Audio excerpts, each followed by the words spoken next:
Hello everyone.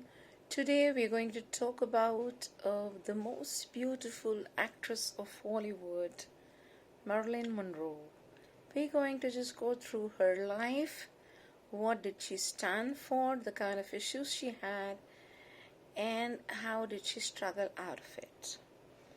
So Marilyn Monroe, as known as now, but was actually Norma Jean Baker, was born in June 1, 1926 in Los Angeles, California. And her birth mother was a woman named Gladys Baker. She had serious mental health issues, so she just could not bring herself up to take care of Norma Jean, and so she sent Norma Jean to foster care. So Norma Jean Baker spent most of her time in foster care around in 12 households and even in an orphanage later. When she was 7 years old, Norma Jean Baker was in and out of about 12 foster homes where she actually endured sexual assaults on several occasions when she was 11 years old, and she even dropped out of high school when she was just 15. Monroe actually never knew who her father was. As an adult, Monroe would maintain that one of her earliest memories of her birth mother was trying to smother her in her crib with a pillow. And that is what she endured as a child. A woman who has a childhood that's very tough. So, also, Marilyn Monroe is one example of someone who looked out, that she believed, if I could be rich and famous, then surely I will feel lovable. She was deprived of love at a very early age. So at 2 weeks old, Marilyn when she was put in foster care, as her mother wasn't able to raise her, and she did not actually want to raise her, as she had mental issues of her own. So she was herself admitted to a mental hospital, so she could not take care of, that time, Norma Jean Baker. So Marilyn spent her earlier years in foster care of a nice mother finally, and they would often go to a park and she would see children playing, and she would say to her foster mom, there's a mama here, there's a mama there, there's another mama there, but I haven't got any mama. So her foster care mother was a nice lady. She says, oh Norma Jean, your mama seriously wishes to be with you, but she just can't. She has issues of her own. So when Marilyn Monroe was still Norma Jean, she already got an established belief that I am not lovable enough, I am not capable enough, I have never had what other people have. So many people think the same way, that I don't feel enough, I don't feel lovable enough, I am not good enough, I am not worthy enough. And they seek something out there, fame, riches, and more validation. So we look out there in our life to feel good about ourselves. But even if out there someone loves you, it does not really work, because you have to actually look within you. You have to look within yourself, in your heart. You have to be loved in your own self. You have to feel loved in your own self. So, there was a time Norma Jean's foster mother saw her busy repeating dialogues in the movies from the TV. So her foster mama asked, that, what are you doing, Norma? She's saying, Mom, I am learning how to speak out these dialogues. And Norma's mom says, why on the earth, Norma, would you ever do something like that for? So she says, Norma Jean says, because Mama, when you're in the movies and when you're famous and when you get famous, everyone will actually love you. So Marilyn, though, had so many qualities that made the world fall for her. Fame followed her. She came from nowhere and achieved what so many people still cannot. She achieved that great balance. She was actually a very funny girl. She was a comedian at heart.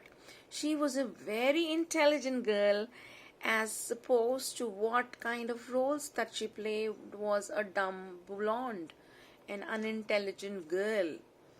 So it was like this that she achieved this great balance, because at that height of her career, women wanted to be like her and men wanted to be with her.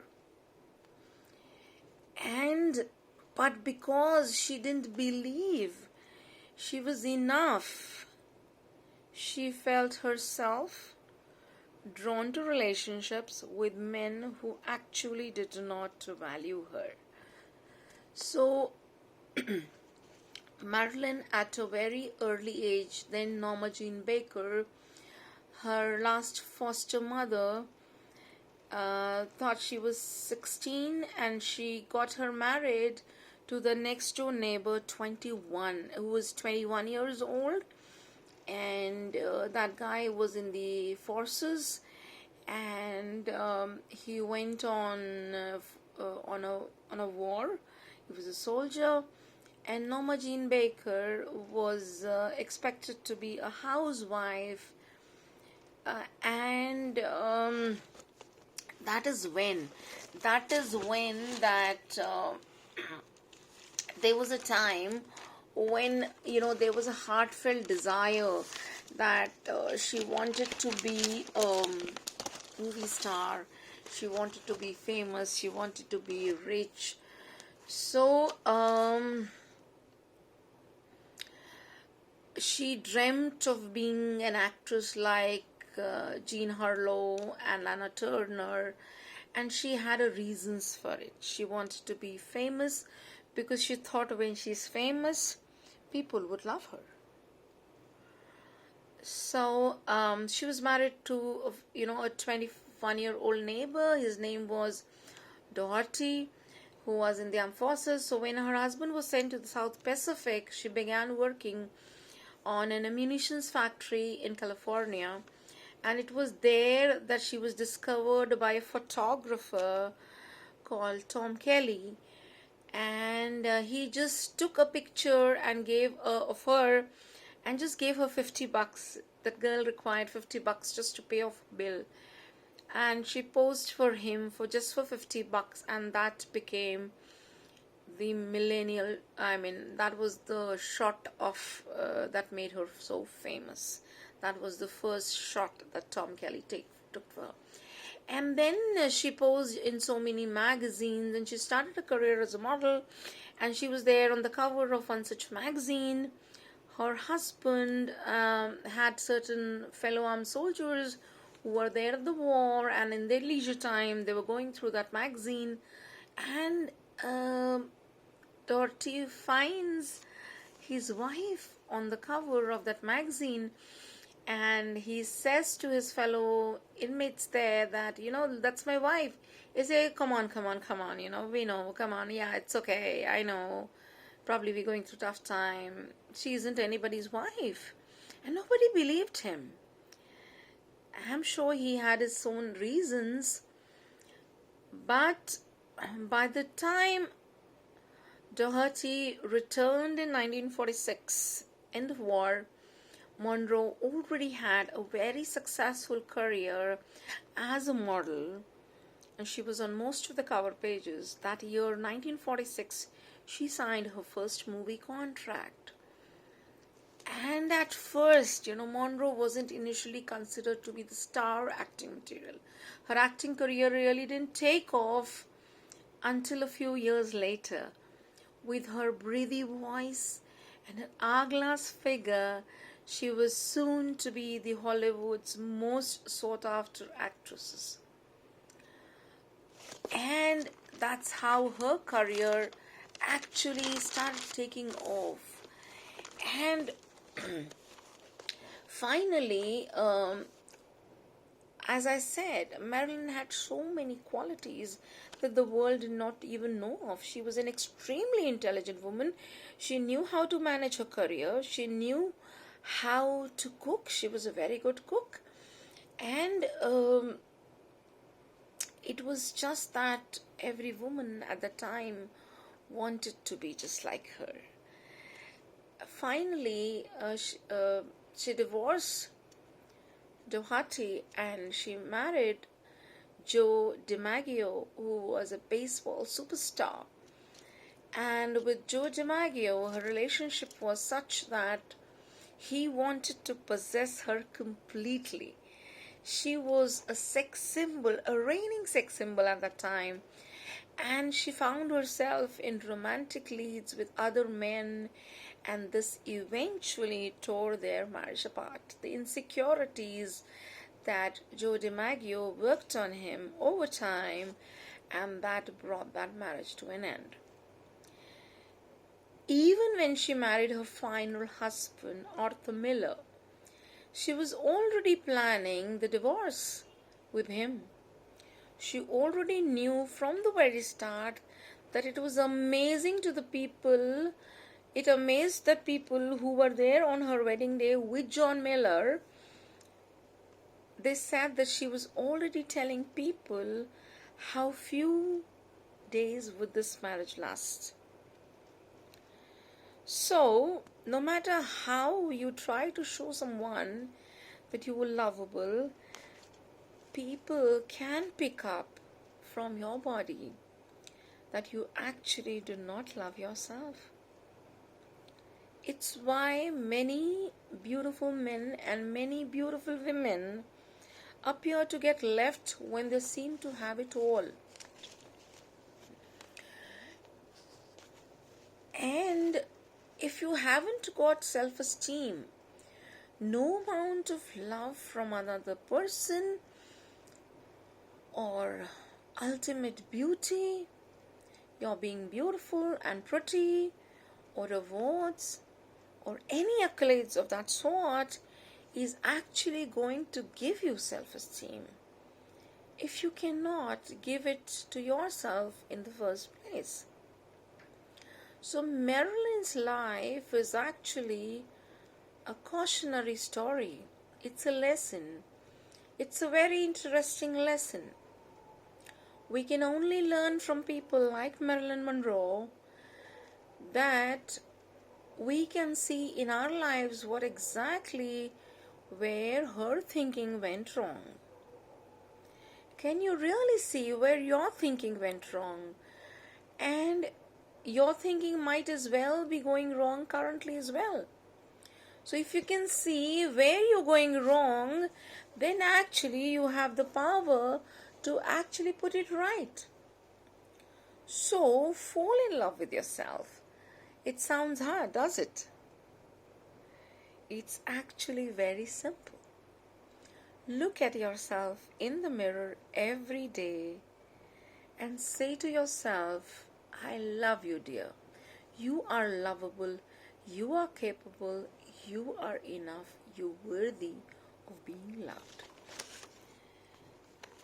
I have spent the best of my years working and studying the underlying issues of all relationship issues, problems, and what I discovered something extremely common, that all your problems stem from this fact of not being enough.